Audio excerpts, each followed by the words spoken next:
Hello and welcome, ladies and gentlemen, to yet another episode of Man Buns and Jesus, the show where two, degens talk about Jesus while wearing man buns.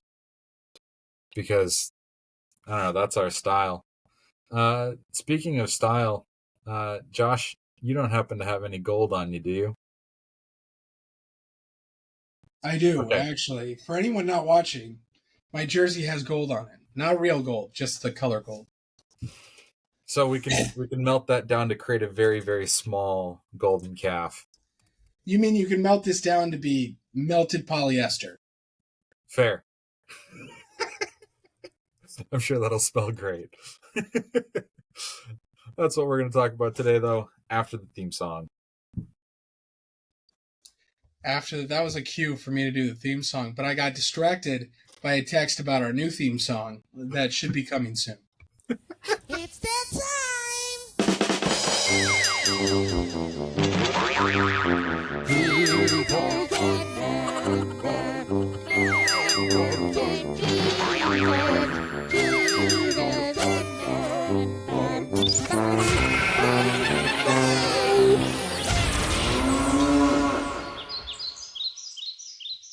The cow makes me smile every time.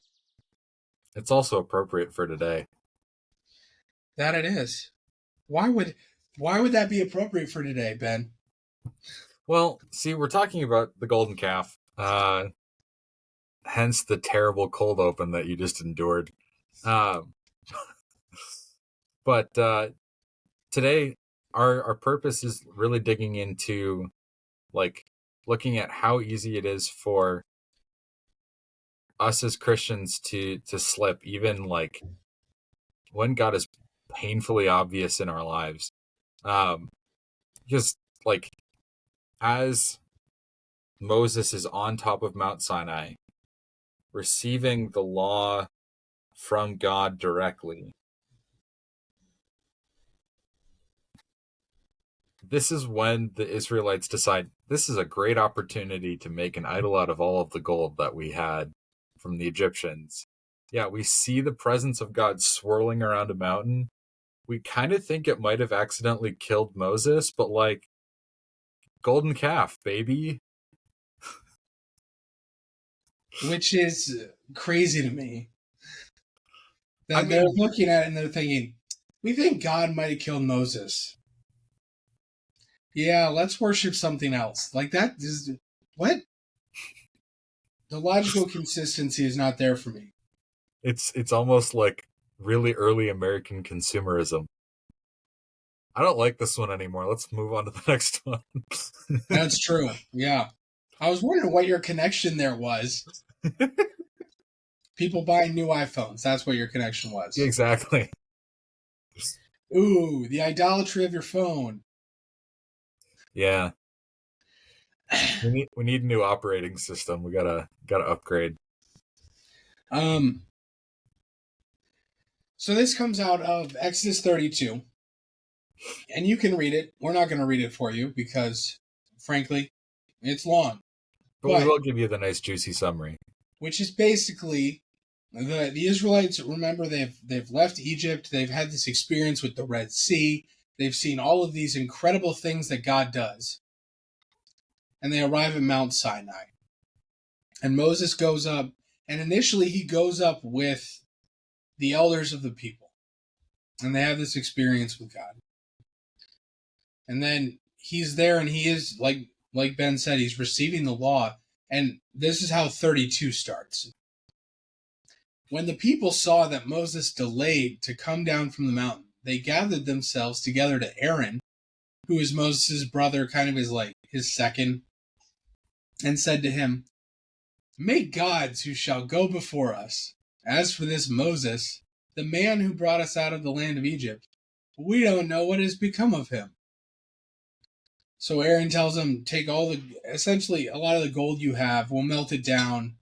He makes it into a calf, like a cow, a baby cow, and then they worship it.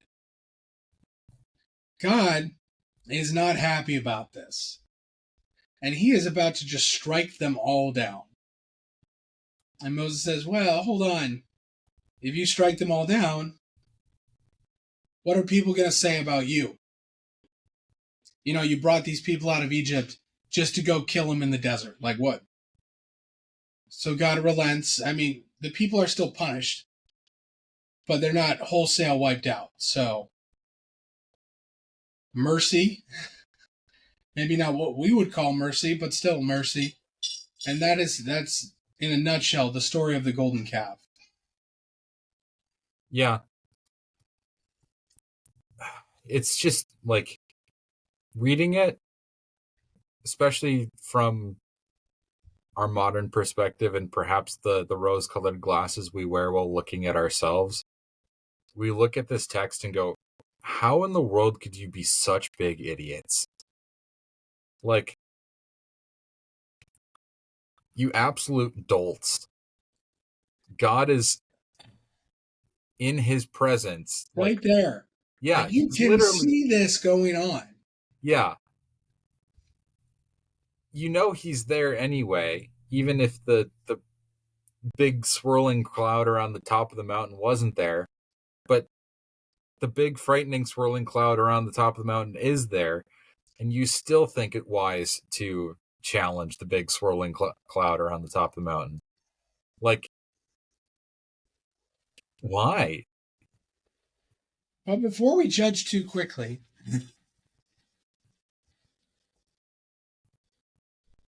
I how mean, many yeah, people go from an experience on Sunday morning, as close as we get to a face-to-face encounter with God, where you are in his word, receiving his sacraments, and then you turn around and your next stop is pick your idol. yeah, Right. Where you go to worship your football team or your hockey team, or you go immediately to the mall to buy stuff and make materialism your idol, or even whatever else you spend the rest of the day doing. How quick are we to say, okay, the God stuff is over, let's move on to something else? yeah. So I think it's okay for us to say, like, how could you miss it? The big swirling mass in front of you. I think that's fair. But at the same time, I don't know how different we are. Oh, I'm completely with you there, and that's where the rose-colored glasses that we wear to look at ourselves come in. Like, our experiences look a little different. They may not have the big swirling clouds around the mountain, but like Just like we our idols look a little different. exactly, we Most don't of us, necessarily fashion cows out of gold or polyester. Uh, yeah, it smells terrible. Um, but like we do fashion our own idols out of the patterns that we form ourselves into. Um, and it's worth noting how God responds to this. Like, end of chapter 32,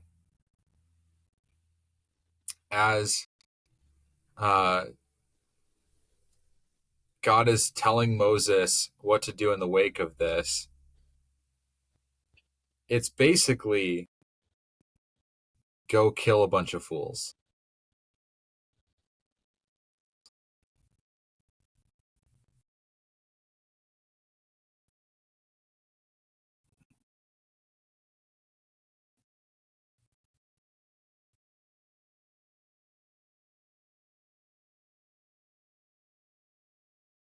I think I lost you there, Josh. you did. It claimed Ah, I had no internet connection. That's not true. I now have two Josh faces on my screen. Well, The I'm the frozen, one that matters. the frozen one from before, and the other one.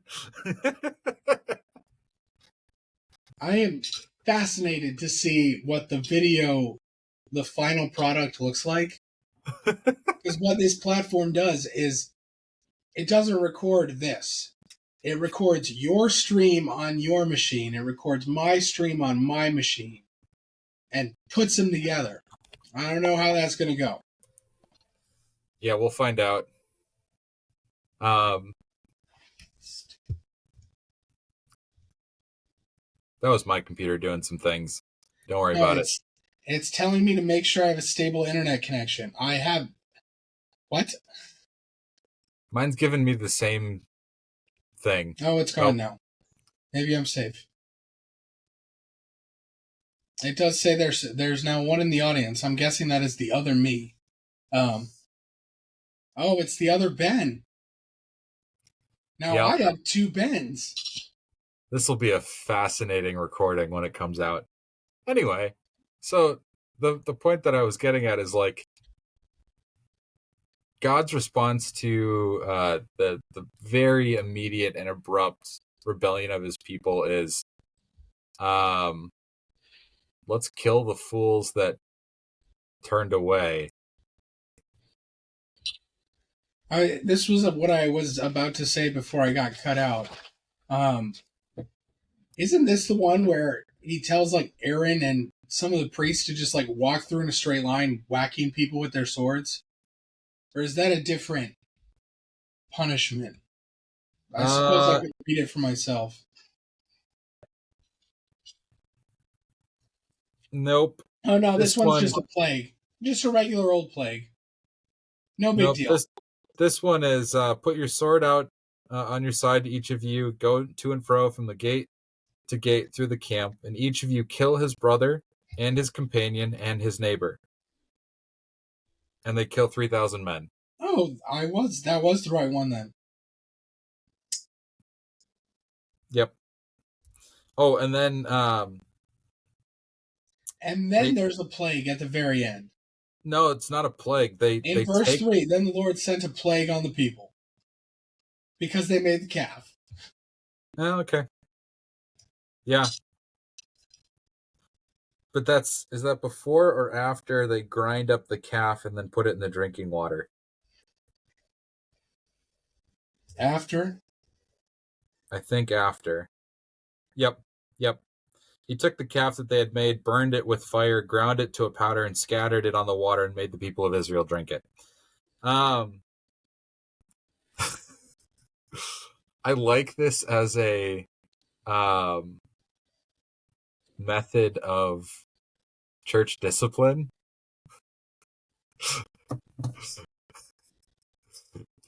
Take your idol, grind it up, put it in the drinking water, kill a bunch of people, and then send a plague. And then send a plague, just in case. Just in case. Just in case anyone thought you weren't serious with, Yeah. The priests swinging swords.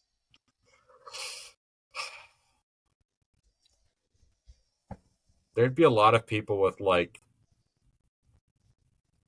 powdered cell phone or a combination of steel and rubber from golf clubs or...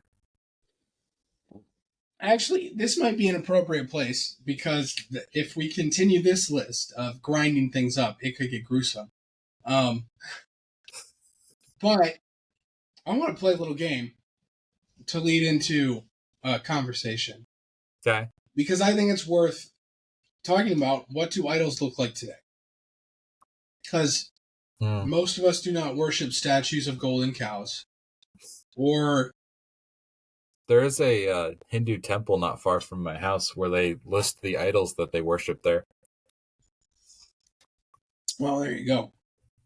But there are idols today, and I want to start by saying, Ben, if you ask a Bible study, what are idols today, what are the three answers they're going to give you right off the bat? Wine, women, and song? What? Wine, women, and song? That's not what I was going for, but sort of parallel. I feel like every time I ask that question, I get like the same three answers. I mean, the answers that I would give are sex, money, and power. This game isn't going how I foresaw it, although those are pretty obvious answers. It's always power, money and power are always there. And then the third one tends to be some sort of popularity. It's like a popularity or something along those lines. Sometimes the distinction's made by materialism, but I think we love to say all of these. So we listed what? 6 and then 9 if you want to count wine, women, and song. I think when we're talking about idols of today, I think that we like to use those because they're general enough that you are not immediately convicted of having an idol. Yeah. That's fair. That's fair. Whereas they're accurate, right? I think it's fair.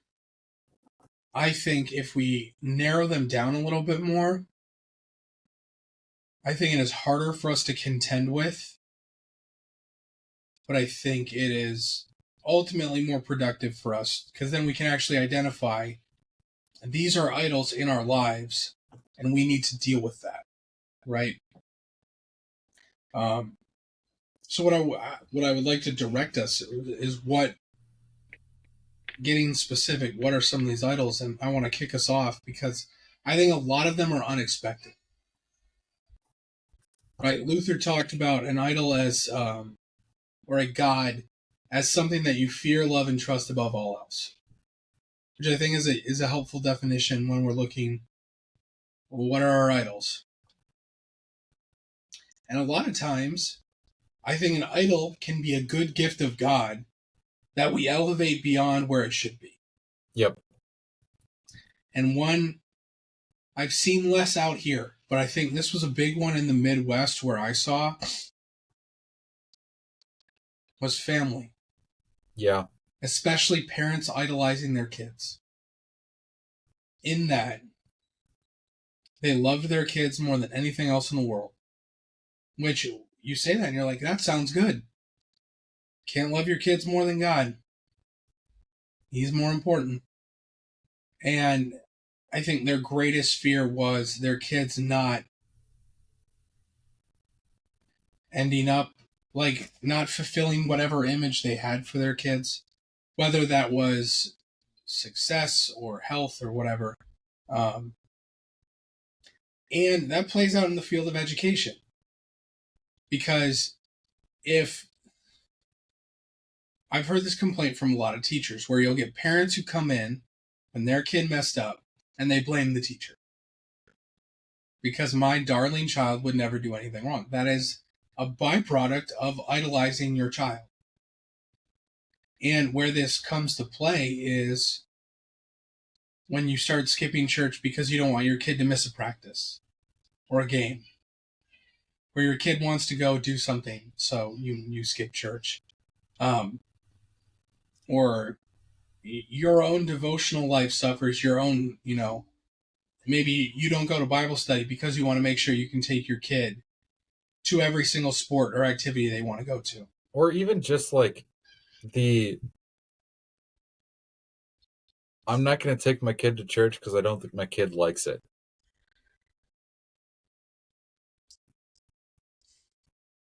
I think that's more than anything. That to me is the biggest one that really grinds my gears. Like some of the sports stuff, if you look hard enough, you can find a church that has a Saturday night service or a Wednesday evening service. Yeah, or you something. can work around it. You can work around it. And the way that sports leagues are scheduled these days, it sucks, but a lot of them schedule on Sunday mornings. I get it. The part that bugs me more is when the attitude is, my kids don't like it, so I'm not going to come. They're your kids. You have some level of authority over them. If you think this is good for them, bring them anyway. And it is good for them. It's also one of those things like, oh, my kids won't behave in church. Where do you think they're going to learn how to behave in church? They're not just going to magically wake up one day and behave in church. And I don't know about you, Josh, but teach them how to behave in church. Yeah, and I don't know about you, Josh, but like the kids that are like a little bit vocal in church oftentimes make the sermons way more interesting. Oh, yeah. They pick up on those random cues in the middle of the sermon where you're talking about something interesting, and then you'll get some like absolutely goofy question. I remember hearing from one parent, I think I kind of heard this in a sermon. I called somebody stupid in a sermon. It was a dumb act from somebody in scripture. But I called them stupid. And the family in question, they're trying to teach their kids not to use that word in reference to other people, which not a bad habit. Yeah, fair. And so the kid turns to dad and says, Pastor said a bad word. Middle of the service, just loud enough that I think I heard it from the front. There were some snickers throughout the congregation, but like those moments bring me more joy than they ever should bring apparent embarrassment. Like, that's awesome. Your kid's paying attention to the sermon. I love I that. gotta be honest, if that specific thing happened, I would have to pause because in my head there would be two voices warring. One would be to speak out. Sorry, you're right. Probably shouldn't have said that. The other voice, the intrusive voice, would say, "Oh, you thought that was bad. Buckle up."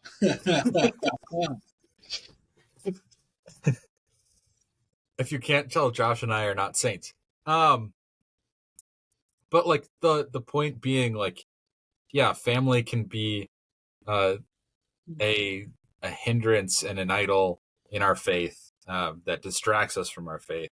And again, family is a good gift from God. Yeah, just make sure that it can't be more important than God. Yeah, make sure it's in the right place in creation. I'm going to come up with one that I think is even more convoluted. Ooh, I love it. Twisty. But perhaps spicier. Church. Ooh, yeah. Church can be an idol. You're going to have to explain that for the folks.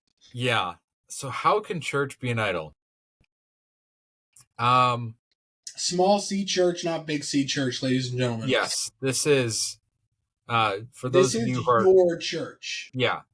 If you're a member of Good Shepherd or Edgewater, this is making Good Shepherd or Edgewater or whatever other church you're listening from. What's your brother's church? Oh goodness, Cross and Crown. There you go. Shout out to Cross and Crown in Tucson, Arizona. I Making think we have listeners from St. Paul in Boca Raton. We have listeners from Mount Calvary in Warner Robins. Crown of Life in Rochester Hills. I think there might be some folks from Journey in Oxford. Unsure. But yeah. Anyway, the church, you would say, this is my church. Yes. That's what Ben's talking about. The way you can make this an idol is if you start to care more about the health of your church than you care about following God. Ooh, can I give an example? You can. Go ahead. I had a couple lined up, but I'll let you go first since you seem excited to share yours. Well, because I was thinking about this as I was having a conversation with someone the other day, and this came up. If I think one of the places this becomes most obvious is in how people respond to their pastor taking a call to another church. Because if our priority is the church, the big C church, all believers everywhere, then our response to a pastor taking a call should be, God is moving him to another place where he is going to serve God's people. Where you see a little bit of idolatry of a church is where the response is anger that how could he leave my church? Because what that is communicating is my church is more important than the other church that this pastor would be moving to serve. And this came up in a conversation. Someone was very upset that their pastor had left. And it was years ago, but it was still like they were still holding that grudge kind of. And that's I think that looks like an idolization either of your church or maybe even of that pastor. Yeah. I mean, my grandma, her favorite pastor took a call away from the church that she was working at. This was in the 80s, maybe early 90s. It's been a while.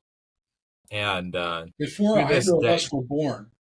yeah, before either of us were born. And to this day, it's a little bit sarcastic at this. It's mostly sarcastic at this point. But she will incorrectly pronounce the name of the town that the pastor was called to, out of spite. Mostly out of sarcasm at this point. But I was about to say, that sounds kind of just like a lighthearted. Yeah. Oh, you. Initially, she was really frustrated. She really liked the pastor and was annoyed that he was leaving. But at this point, I think it's okay to feel some emotions. Like, I get it. Yeah. But you have to be careful how far you take that, I think. Yeah. I think making fun of the town name that he's moving to, I feel like that's in bounds. You can do that. That's allowed. Anyway, yeah, so that's a great example of making church an idol. But I think like there's kind of a flip side of this too, where you make church an idol by like wholeheartedly investing in the health of your church rather than investing in your faith. So like an example might be you are an all-out volunteer for your church. You are there 24/7, doing whatever needs to be done.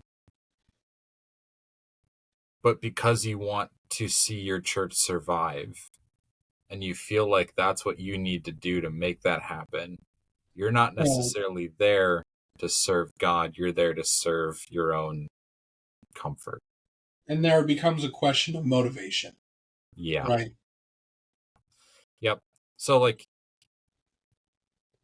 it's a weird one, but it's one that I see a lot in the Christian community because and I think there's some of another way that can manifest is putting down other churches.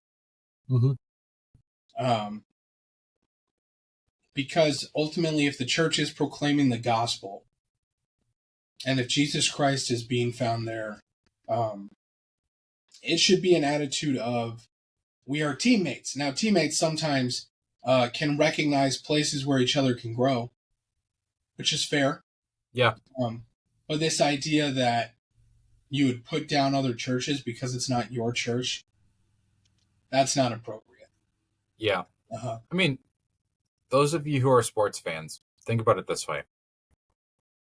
If you are listening to a radio broadcast or something, or reading a sports article about your favorite team, you don't necessarily want to see a quote in the paper or hear a quote on the radio about something like with one of the best players on your team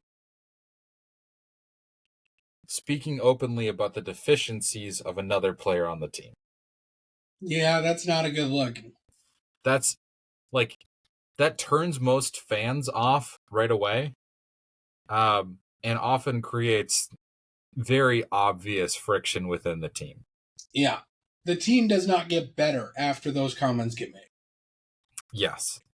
I mean, super recent example. That is why the Predators got rid of PK Subban.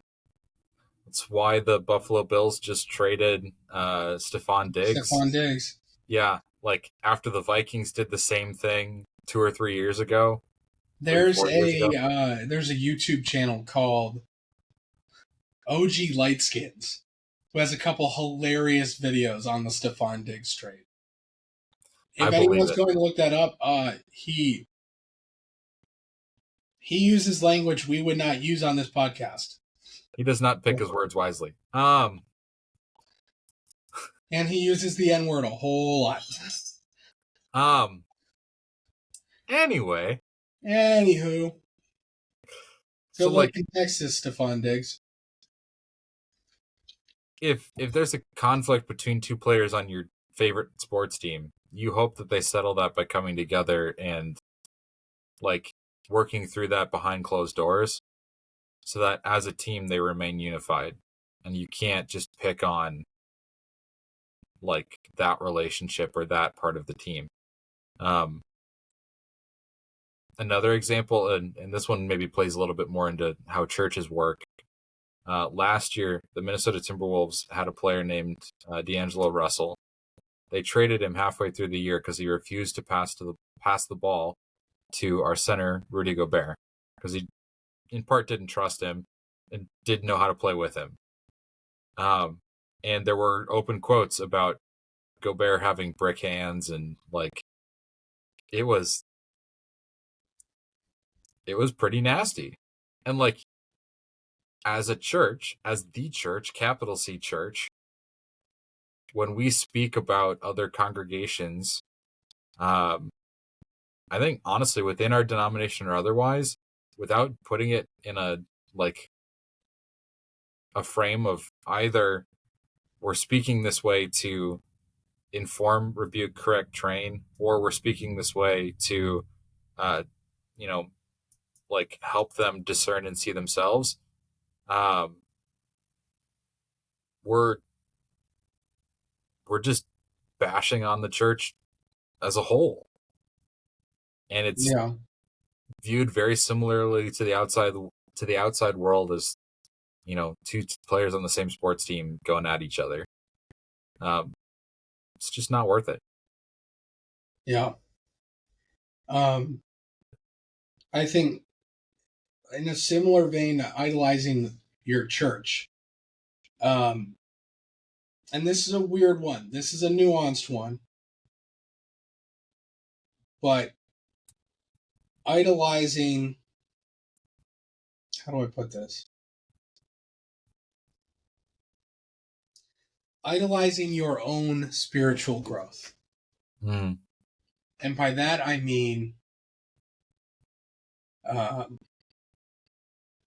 kind of it almost like an ivory tower. Like, I'm doing my Bible study, I'm doing my readings, and I'm not gonna skip that for anything or anyone, even if that anything or anyone would be another way to serve God. It's another thing where is the most important, is the thing that you love and trust above all else God or the devotions that you're doing about Him? Yeah. Does that make sense? Yeah. It would be like something like if here's an example. If it's a young couple and the wife is pregnant and she goes into labor on Sunday morning and the husband's like, "You're on your own, I gotta go to church." No. You're failing how God has called you to be a husband because you're so concerned with your piety. That would be kind of an example. I call this compulsive Twitter theology expert disease. That's a very long disease name. You should switch it into Latin, because then it'll sound official. I'm going to look that up. Hold on. I want you to explain what you mean by that, because I don't know what you mean. That's an attitude you see a lot online, and especially in social media, where like people feel so strongly about their need to like be seen as an expert, to be seen as knowledgeable and influential in their faith or in their congregation, in their denomination, whatever the case may be, that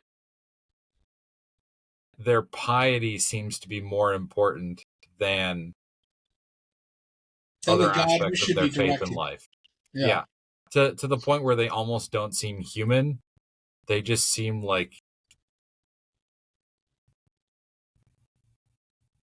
empty, like vacuous brained robots, just spouting the same 5 things over and over and over again. And it shows up in so many weird ways too. Like, it'll show up in conversations about what the best, types of worship are. It'll show up in the best, or in like conversations about denominational differences. It'll show up in conversations about theology. Yeah. Or like, is this conversion legit? Is this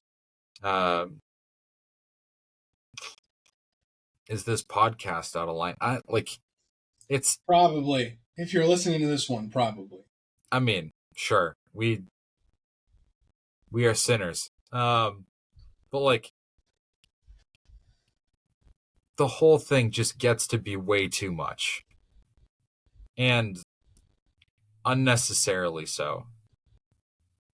And I think it comes back to the, like, people are more focused on their spiritual growth or their piety, however you want to phrase it, than they are actually loving and serving God with an open heart and an open mind.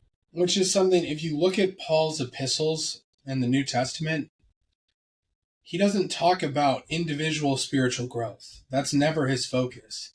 It's always, how are we growing together? Yeah. Are we being formed as a community of believers? Yeah. Were And you? it's another one. Do not hear us wrong. Like, we're not saying that personal devotion, that reading your Bible, that those things are bad.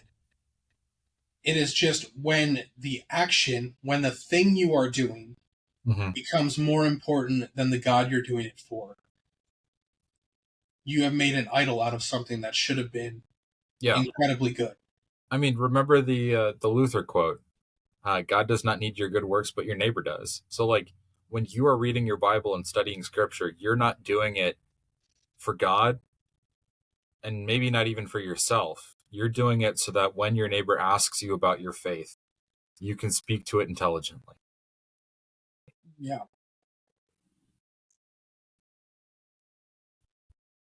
If that's not your motivation for Bible study, then take some time. I gotta be honest, I had never thought about it like that. I like that thought, though. You're welcome, Josh. You rock, Ben. Thanks, dude. Dropping wisdom bombs. One more, and then maybe we can start moving towards takeaways. One more that is, so incredibly prevalent in our world and time, and shows up in some really unique and kind of terrifying ways, is individualism, like making ourselves an idol.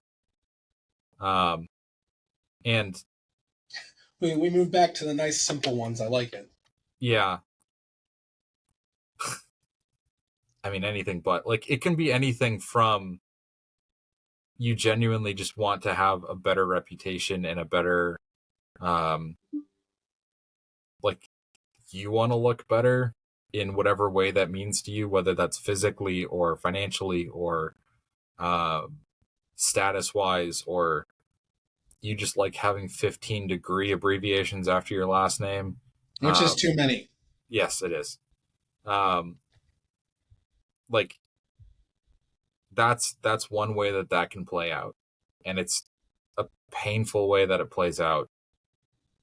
But at the same time, like, it could be on the opposite end of things where it's like you just indulge yourself in whatever you want to do. Like, if you're tempted to do something, you just say yes every single time. Your opinion is the only one that matters. If someone disagrees with you, you're wrong. They're wrong. Yep. I mean, which is probably a more flagrant instance of this, especially if you say it out loud. Then it's like, yeah, you're dedicated to it. Yeah. and there's so many different ways that can rise too. Like, it could be born out of a place of feeling like you know better. Maybe it's born out of a sense of intelligence, or self-worth. If it's something like that, maybe it's born out of a place of desperation. If it's something like you're trying to make yourself an idol by, building yourself up. I'll throw Josh under the bus here a little bit. The hashtag Jimbro lifestyle can very easily become an idol if all you're obsessed, like, if your focus in life, the thing you fear, love, and trust the most in the world is gains. Like, which, if you're like, no one could idolize that, you are very wrong. Yeah. Just for context, for anyone who you see like them posting pictures online with their six pack and their like biceps that are 19 inches around, okay, that's not a I work out every day. That's a I work out multiple times a day, and my lifestyle, my diet, everything is revolving around making sure I maintain this physique.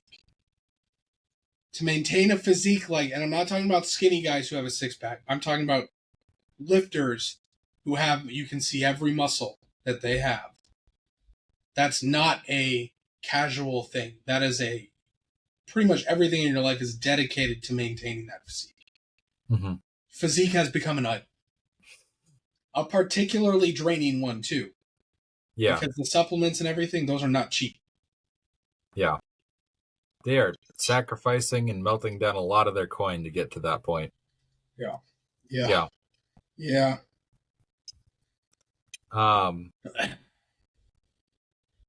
Yeah, there's so many different ways we can go about this. Because I mean, in the same way, people who they do everything to look the right way, right? They spend more than they need to on their car and on their clothes, and they make sure they have the right brands, and they live in the right part of town, and like everything is about that image. And I mean, you have the same thing the other way. People who are so concerned with not looking like they're trying that they spend all their time, all their money agonizing over more nondescript decisions about how they look. You know, those people who don't care about their appearance, but they very much care about how they look. Yeah. It always cracks me up watching. So in hockey, there is a deep obsession with hair. The flow. And it cracks me up so often. Ferda. For anyone who's listening, I unleashed my flow and my man bun, which doesn't look great because I showered this morning, so it's like wet and not. Continue, Ben. I'm just going to adjust my hair in the video. Anyway, there's this deep obsession with hair because even though they spend most of the game with it solidly sandwiched under their helmet and invisible to the world. I will say, some of them, when they unleash it, when they take their helmets off, it's like, that is a majestic flow you have going there. Yeah, but like some of those guys will spend hours on hair only to put it under a helmet. There's some soccer players who have a barber on retainer who travels with them to give them a fresh haircut every single match day. There's an annual video put out called the Minnesota State All Hockey Hair Team, or All State Hockey Hair Team. It's a master class of what an honor hockey hair. It's from the boys' high school state championship game or championships, and it's just like perms and blowouts and like interesting patterns shaved into the sides of heads and into eyebrows, and like beards that are manicured and bleached, and like so much blonde hair. It's frightening. Like that to me is peak. I care how I look individualism. And it isn't just how you look. Because we've spent a fair bit of time. It's any number of things. Ben mentioned the whole degree thing. There's so many different ways we make everything about us. And I think this is probably one of America's favorite vices because we are so individualistic. Yeah. And I mean, this one can bleed into everything else we've talked about today. Oh yeah, you look at church and people serve, but they serve in visual roles, so it's all about how I'm serving. Yeah, or they serve in such a way that how I'm stepping in, like whatever. Yeah, or they serve in such a way that they have influence and they can make the church more about themselves. Or more about what they want it to be about. Yeah, exactly. If you look at family, like sometimes people's obsession with their family or their idolatry of their family It's because it's a reflection on them. Exactly. And then when they go to... For anyone who says that isn't the case, it is. If your kids are acting a fool out in public, don't let anyone lie to you. We are all looking and saying, you have not disciplined your kids. Yeah. Kids are a reflection on their parents. And just yesterday, there was the sentencing for the two parents of the shooter at the high school here in Michigan, who were found liable for the actions of their son, in part because they exhibited gross negligence when it came to him like having a weapon in school and, saying things, threatening things, clearly needing help, and then not providing it for him. But the law has now has precedent that says, parents, you are kind of responsible for what your kids do. Which we talked about this in my men's Bible study last week, actually, where we have someone who, I think last night he said he has like 26 years in education. He does have his doctorate in education. So like if anyone knows how parents affect children, it's him. And I think I don't know how precise this number is, but I think he gave a fairly accurate assessment, because the reality is, good parents, kids can still go bad. And with bad parents, kids can turn out good. But he said, if parents are good and they're doing their job and they're good parents, and 95% of the time, they're going to be good kids. And bad parents, I think he was more optimistic with that number. He's like, if you have really bad parents, 80% of the time, you're going to have really bad kids. So there is always that potential to either exceed or to break free of your parents' influence. But that's not the norm.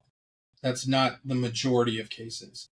So there's some truth to that reflection thing, but that's all to say, there are people who make their families all about them because it's a reflection of who they are. Mm-hmm.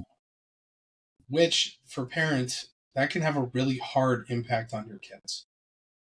When you make their life all about you and living vicariously through them, or pushing them to be perfect or to be excellent because it reflects on you, that's really hard for a kid. And if you're really deep in it, you might not care that I say that, but it's worth acknowledging. Yeah. So I think at this point we're probably about ready for takeaways. And hopefully this podcast stitches together well. I hope so. We'll see. This all makes sense at the end, but if next Tuesday there are 3 mini episodes, it's because I couldn't figure out a way to stitch them together, which frankly would just be laziness on my part, because I know how to stitch different audio clips together. But in any case. Fair. Anyway, but I think for me, the takeaway that I want to leave here is, like, we judge the Israelites for how easily they turn away from God and toward an idol.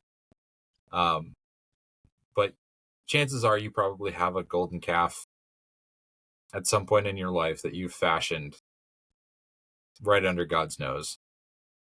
And thank goodness he's not in a smitey mood. Yes. There is a lot of grace that we've been given in Christ. So if you find that idol, repent. I don't think you have to grind it into dust and put it in your drinking water, but would recommend doing away with it. Yeah. And I think my takeaway is just to remember that our goal is for every thought, word, and action to be captive to the will of God. And to care for, especially, I don't think you have to analyze every single thing in your life to say, am I making this an idol? Because I don't think everything you have in your life is at risk of that. But to the things that are most important to us, I think it's worth stepping back and saying, am I making this more important than it should be? Am I fearing and loving and trusting in this thing more than I am God? And kind of having that that lens to analyze yourself through. And I mean, and talk to people you trust who are willing to actually tell you hard truths, because they may be able to see something that you have a blind spot to. So Yeah. So I guess my takeaway to shorten that is be conscious about the things that are most important to you in life. Fair enough. So with that, like the podcast, give us a rating if you listen on a platform that allows that. We are on all the major platforms: Spotify, Apple Podcasts, Google Podcasts, Amazon Music, Pandora. We're on all of them. And go ahead and share this with your friends. That's, I think, how we grow. And if you think this is a podcast that is worth kind of getting out there, that's how we do it. We're not paying for advertising. We're not big on self-promotion, but if you think it's worthwhile, share it with your friends and say, hey, I think this is worth your 40 minutes, your 50 minutes a week. So we encourage you to share it if you found it helpful.